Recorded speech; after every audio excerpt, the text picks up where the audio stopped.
yes Micromatic CNC simulator, which can be used for turning and milling. Also it is available with different controls, Fanuc, Siemens, Hayden and Mitsubishi controls.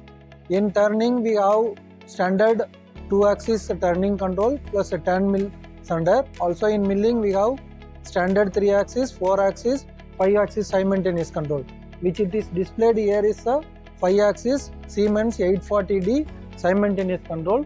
This can be used to do the training and do that program optimization, tool selection, cycle time calculation.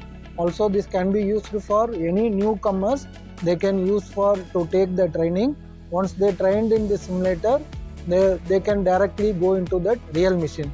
This CNC simulator, which it is having 5 steps of programming, which it is 5 different modules we have, which it is starts from NC editor and 2D CAD/CAM module, including assessment system, which it is inbuilt in the system.